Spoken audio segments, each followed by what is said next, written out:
नमस्कार दोस्तों, मैं हाजिर हूं झारखंड के प्रमुख समाचार पत्रों में छपी झारखंड के 24 जिलों की चुनिंदा बड़ी खबरों के साथ।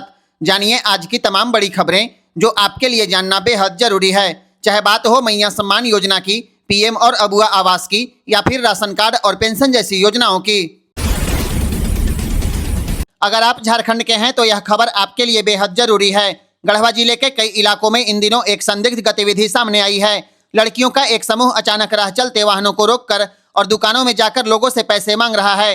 बंसीधर नगर के बाद अब यही तस्वीर रमकंडा इलाके से सामने आई है, जहां पर 8 से 10 लड़कियों का समूह खुद को राजस्थान से आया हुआ बताता है। वे अनाथ और बेसहारा बच्चों की मदद के नाम पर चंदा इकट्ठा करने की बात कहती हैं। इन लड़कियों के पास एक पर्चा भी होता है जिसमें खुद को रानीपुर का निवासी बताकर गंभीर मुसीबत का हवाला दिया गया है। लेकिन बीच सड़क पर गाड़ी रोककर रुपए मांगने से कई वाहन चालक अपने आप को असहज महसूस कर रहे हैं और दुर्घटना का खतरा भी बना हुआ है।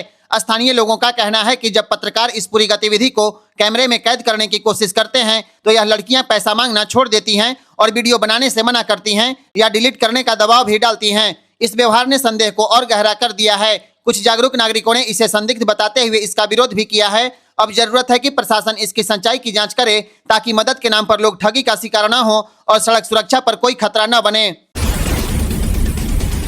अगर आप रांची में जमीन या फ्लैट खरीदने की योजना बना रहे हैं तो यह खबर आपके लिए बहुत जरूरी है। प्रॉपर्टी की खरीद बिक्री में काले धन पर अब आयकर विभाग ने सख्ती शुरू कर दी। अब ऐसी सभी रजिस्ट्रियों की जांच होगी जिनमें 1,99,000 रुपए से ज्यादा नगद लेन देन दिखाया गया है। अगर किसी डीड में 2 लाख रुपए या उससे अधिक कैश भुगतान दर्ज है तो आयकर विभाग यह जांच करेगा कि पैसा कहां से आया और लेन देन गलत है या सही है। इस वजह से रांची के निबंधन कार्यालय भी अलर्ट हो गए। अब रजिस्ट्री के समय चेक, डिमांड ड्राफ्ट या आरटीजीएस जैसे बैंक ट्रांजैक्शन को अनिवार्य किया जा रहा है। इसके साथ ही अब रजिस्ट्री के लिए पैन कार्ड देना भी जरूरी कर दिया गया। फार्म 16 के आधार पर रजिस्ट्री की सुविधा अब खत्म कर दी गई। अगर जांच में गलत नगद लेन देन साबित होता है तो संबंधित व्यक्ति पर उतनी ही राशि का 100% जुर्माना लग सकता है। यानी अब प्रॉपर्टी डील में पारदर्शिता जरूरी है, वरना कार्रवाई तय है। झारखंड की स्वास्थ्य व्यवस्था को मजबूत करने की दिशा में एक बड़ी पहल होने वाली है। राज्य में आयुर्वेदिक विश्वविद्यालय की स्थापना की जाएगी जिससे आयुष पत्ति को नई मजबूती मिलेगी। इसके साथ ही हर पंचायत में हेल्थ कॉटेज बनाने की योजना है ताकि ग्रामीण और आदिवासी इलाकों तक बेहतर इलाज पहुंच सके। इतना ही नहीं, रिम्स सहित राज्य के सभी सदर अस्पतालों में अत्याधुनिक मेडिकल हाईटेक जापानी लेबोरेटरी भी बनाई जाएगी। इसको लेकर स्वास्थ्य मंत्री डॉक्टर इरफान अंसारी ने केंद्रीय आयुष और स्वास्थ्य मंत्री प्रताप राव जाधव से मुलाकात की थी, जिसके बाद प्रस्ताव जल्द भेजने का निर्देश दिया गया है। सरकार का कहना है कि विश्वविद्यालय खुलने से कुशल डॉक्टर तैयार होंगे, रिसर्च को बढ़ावा मिलेगा और रोजगार के नए अवसर भी पैदा होंगे। इस पहल से झारखंड के ग्रामीण और आदिवासी क्षेत्रों में सस्ती, सुलभ और आधुनिक स्वास्थ्य सुविधा उपलब्ध हो पाएगी। झारखंड के ग्रामीण इलाकों के लिए नए साल में एक राहत भरी खबर है।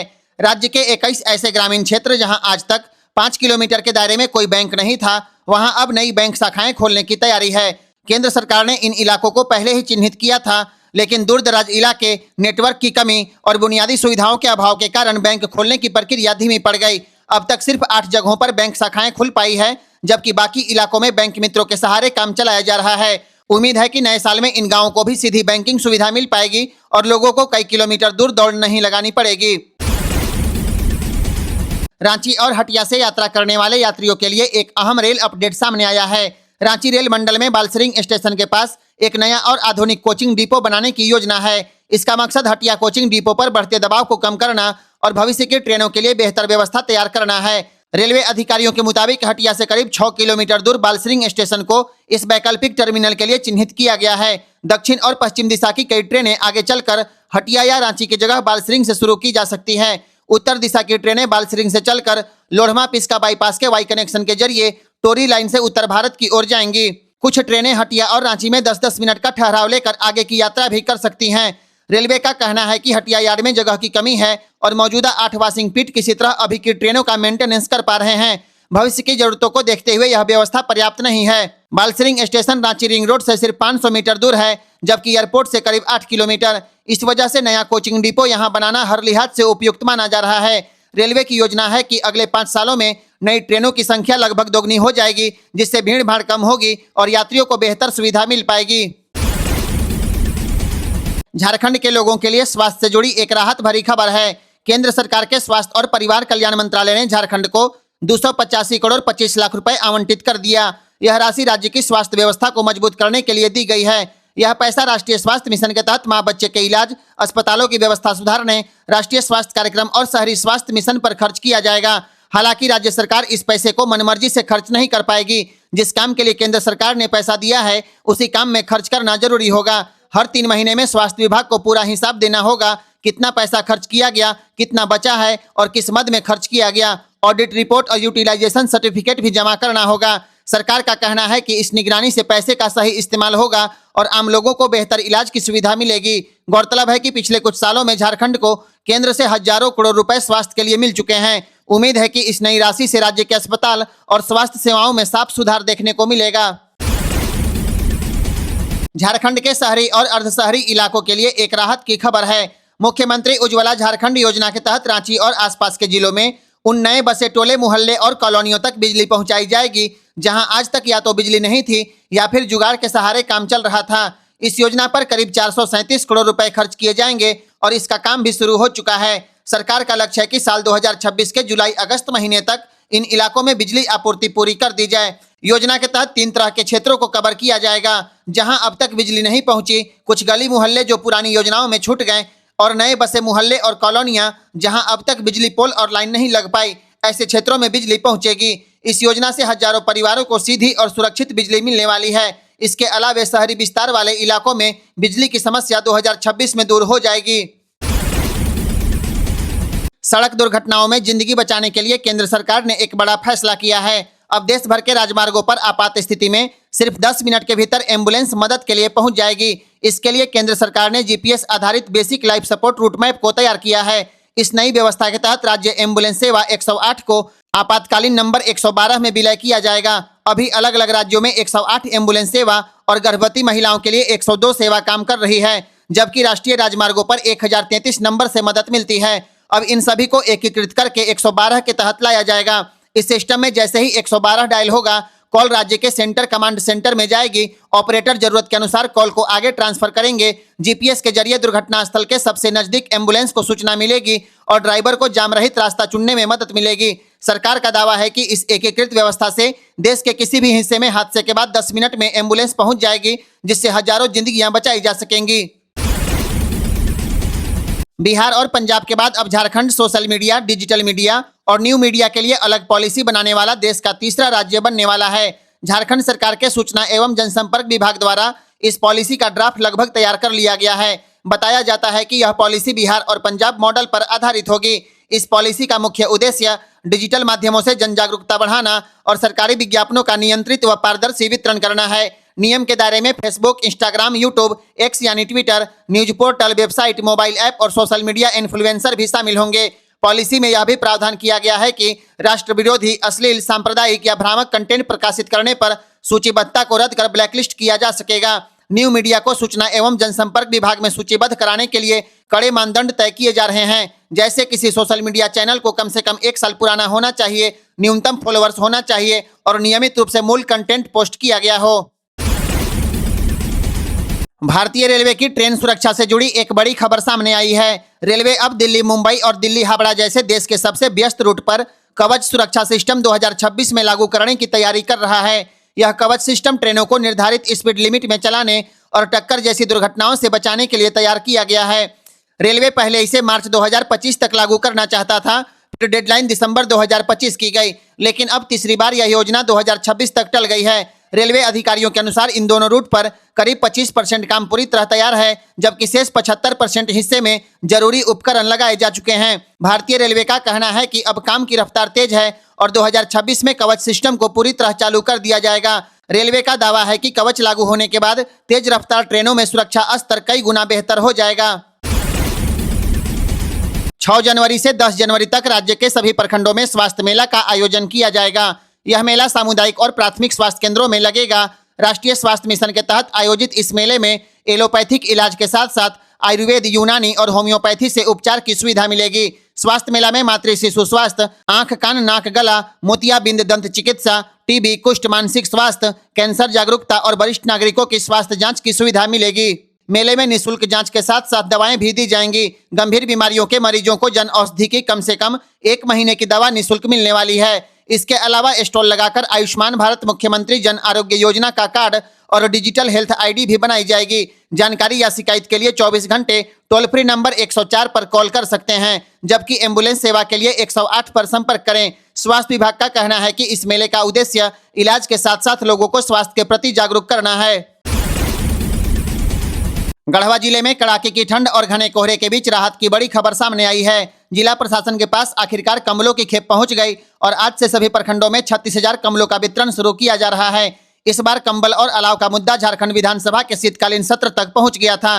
प्रशासन ने साफ निर्देश दिया है कि कंबल वितरण में पूरी पारदर्शिता बरती जाए और उन जरूरतमंदों को पहले राहत मिले जिनके पास ठंड से बचाव की कोई व्यवस्था नहीं है। जिला सामाजिक सुरक्षा विभाग के अनुसार टेंडर प्रक्रिया पूरी होने के बाद 36,901 कंबल गढ़वा पहुंच गया और इसका वितरण आज से शुरू किया जाएगा। रंका, भंडरिया, चिनिया और धुरकी जैसे क्षेत्रों में प्राथमिकता के साथ कंबल वितरण का निर्देश दिया गया है। रिपोर्ट के अनुसार भंडरिया प्रखंड में 1044, बड़गढ़ में 696, चिनिया में 1218, रमकंडा में 1218, रंका में 2436, डंडई में 1566, खरौंधी में 1566, केतार में 1218, भवनाथपुर में 1566, डंडा में 522, गढ़वा में 3,828, मेराल में 3,480, रमुना में 1,914, मझियाव में 1,566, बरडीहा में 1,044, कांडी में 2,784, नगर उटारी में 2,088, धुरकी में 1,392, सगमा में 870, बिशुनपुरा में 870, नगर परिषद गढ़वा में 1,200, नगर पंचायत मझियाव में 720, नगर पंचायत नगर उटारी में 1,080 और जिला सामाजिक सुरक्षा कोषांग विभाग में 1,015 कंबल का आवंटन किया गया है। पश्चिमी सिंहभूम चाईबासा जिले के बेरोजगार युवक युवतियों के लिए नौकरी का सुनहरा मौका आ गया है। कल्याण विभाग के अधीन अनुसूचित जनजाति आवासीय विद्यालयों में घंटी आधारित शिक्षकों की नियुक्ति होने वाली है।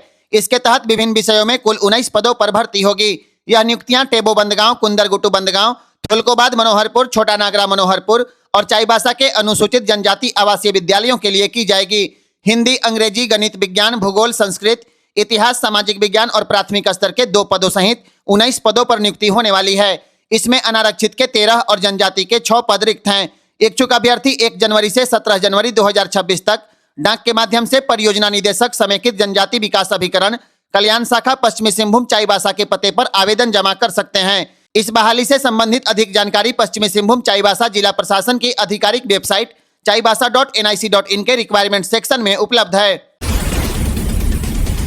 दर्द और बुखार में इस्तेमाल होने वाली नीमूसलाइड दवा को लेकर केंद्र सरकार ने बड़ा फैसला लिया है। सरकार ने नीमूसलाइड की 100 mg से अधिक डोज वाली सभी ओरल यानी खाने वाली दवाओं की मैन्युफैक्चरिंग और बिक्री पर तत्काल रोक लगा दी है। स्वास्थ्य मंत्रालय के मुताबिक नीमूसलाइड एक नॉन स्टेरॉइडल एंटी इंफ्लेमेटरी दवा है जो दर्द को कम तो करती है, लेकिन ज्यादा डोज लेने से लिवर को गंभीर नुकसान पहुंच सकता है। यह प्रतिबंध सिर्फ हाई डोज नीमूसलाइड पर लागू होगा। कम डोज की दवाएं पहले की तरह उपलब्ध रहेंगी। सरकार ने दवा कंपनियों को आदेश दिया है कि 100 mg से अधिक डोज वाली नीमूसलाइड का प्रोडक्शन तुरंत बंद कर दिया जाए।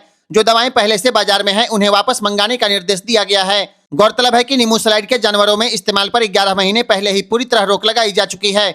20 फरवरी 2025 को इस संबंध में नोटिफिकेशन भी जारी किया गया था। सरकार का साफ कहना है कि दवाओं का इस्तेमाल सुरक्षित मात्रा में किया जाए ताकि मरीजों की सेहत खतरे में न पड़े। रेलवे स्टेशनों की सुरक्षा व्यवस्था को मजबूत करने की दिशा में एक बड़ा कदम उठाया गया है। रांची रेल मंडल के 3 प्रमुख स्टेशन रांची, हटिया और मुरी में तैनात रेलवे सुरक्षा बल के जवानों को अब बॉडी वार्न कैमरे दिए जाएंगे, यानी ड्यूटी के दौरान हर जवान के पास एक तीसरी आंख होगी। आरपीएफ कमांडेंट पवन कुमार ने बताया कि आरपीएफ को 40 बॉडी वार्न कैमरे मिल चुके हैं, जबकि जल्द ही 100 और कैमरे मिलने वाले हैं। इन कैमरों से जवानों की गतिविधियां और यात्रियों के साथ होने वाली बातचीत रिकॉर्ड हो पाएगी। इससे लापरवाही, झूठे आरोप और विवादों पर लगाम लगेगी। बॉडी वार्न कैमरे high resolution recording, GPS, infrared night vision और करीब 12 घंटे के बैटरी बैकअप से लैस है। इससे लाइव लोकेशन ट्रैकिंग और रिकॉर्डिंग की भी सुविधा होगी। इतना ही नहीं, हटिया और रांची यार्ड में निगरानी के लिए 4 ड्रोन कैमरे भी आरपीएफ को दिए जाएंगे। खासतौर पर चेन पुलिंग और चोरी जैसी घटनाओं पर नजर रखने में इससे बड़ी मदद मिलेगी। रेल प्रशासन का मानना है कि इस नई व्यवस्था से स्टेशनों पर सुरक्षा, जवाबदेही और पारदर्शिता तीनों मजबूत होगी। पलामू जिले के बेरोजगार युवक युवतियों के लिए नौकरी का सुनहरा मौका आ गया है। कल्याण विभाग के अधीन पलामू जिले के अनुसूचित जाति आवासीय विद्यालयों में घंटी आधारित शिक्षकों की नियुक्ति होने वाली है। इसके लिए 9 जनवरी तक आवेदन लिया जाएगा, जहां पर विभिन्न विषयों के लिए 30 पदों पर शिक्षकों की नियुक्ति की जाएगी।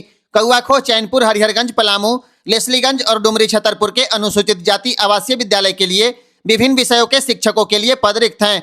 आवेदन करने के लिए इच्छुक अभ्यर्थी डाक के माध्यम से जिला कल्याण कार्यालय पलामू में आवेदन जमा कर सकते हैं।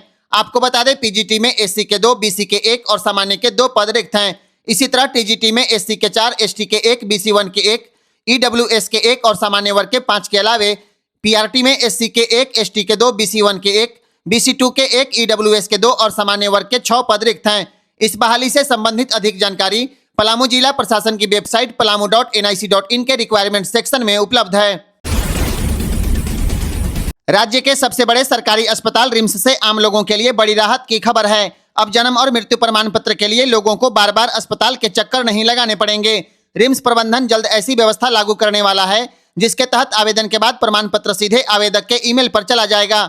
नई प्रणाली के अनुसार आवेदन के समय मोबाइल नंबर और ईमेल आईडी देना अनिवार्य होगा। यदि कोई व्यक्ति खुद प्रमाण पत्र लेने नहीं आ सकता तो वह पहले से ईमेल पर सर्टिफिकेट मंगाने का विकल्प चुन सकेगा।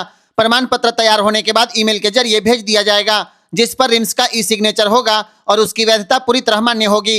रिम्स के अपर चिकित्सा अधीक्षक डॉक्टर शैलेश त्रिपाठी के अनुसार इस व्यवस्था से बुजुर्गों, बीमारों और दूर दराज से आने वाले लोगों को सबसे ज्यादा फायदा मिलेगा।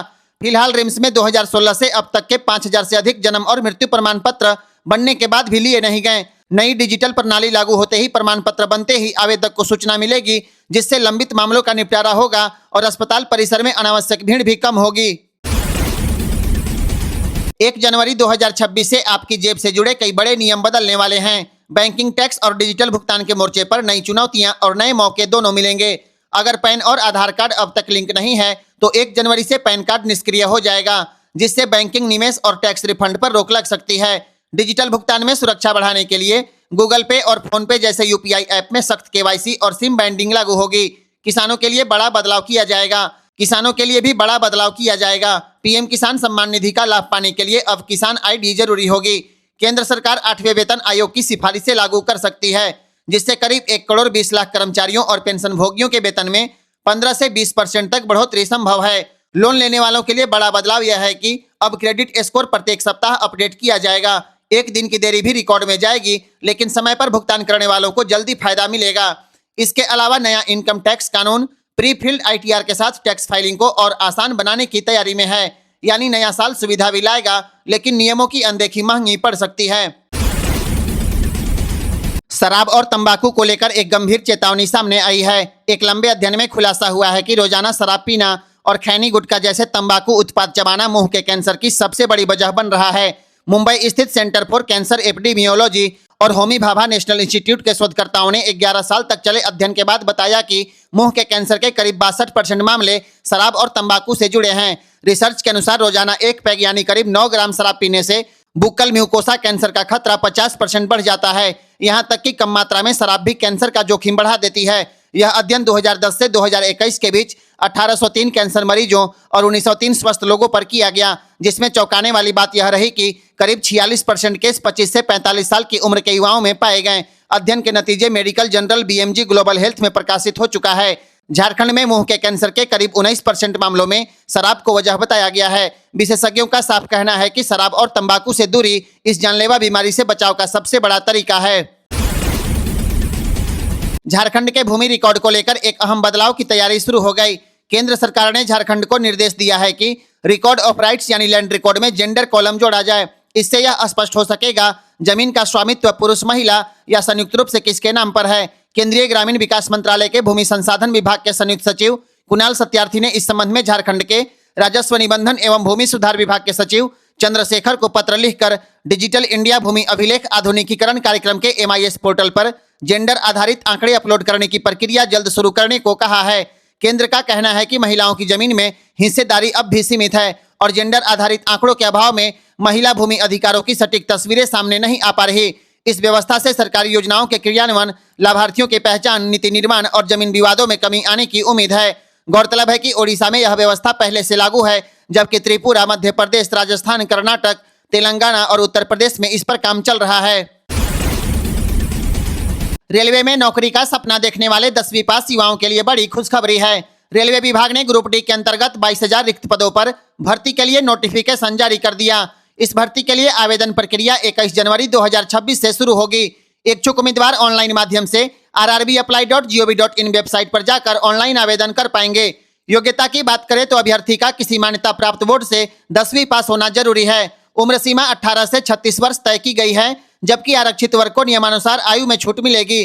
चयन प्रक्रिया में सबसे पहले कंप्यूटर बेस्ड टेस्ट यानी सीबीटी, इसके बाद फिजिकल एफिशिएंसी टेस्ट और फिर डॉक्यूमेंट वेरिफिकेशन के बाद मेडिकल जांच होगी। फीस की बात करें तो जनरल, ओबीसी और ईडब्ल्यूएस के लिए 500 रुपए, जबकि एससी, एसटी, दिव्यांग और सभी महिला अभ्यर्थियों के लिए 250 रुपए शुल्क तय किया गया है। अगर आप भी रेलवे में सरकारी नौकरी का सपना देख रहे हैं तो यह मौका हाथ से न जाने दें।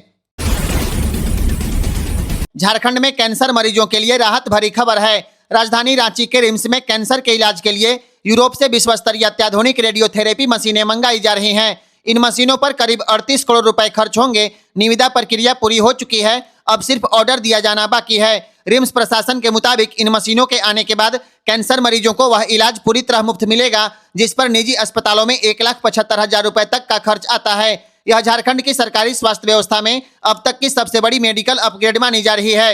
रिम्स में सीमेंस कंपनी का अत्याधुनिक linear accelerator, 4D CT scan, surface guided radiotherapy machine और डोजीमेट्री सिस्टम लगाया जाएगा। इन मशीनों से मुंह, ब्रेन, फेफड़ा, स्तन, लीवर, प्रोस्टेट, सर्वाइकल, गर्भाशय समेत कई प्रकार के कैंसर का सटीक और सुरक्षित इलाज संभव होगा।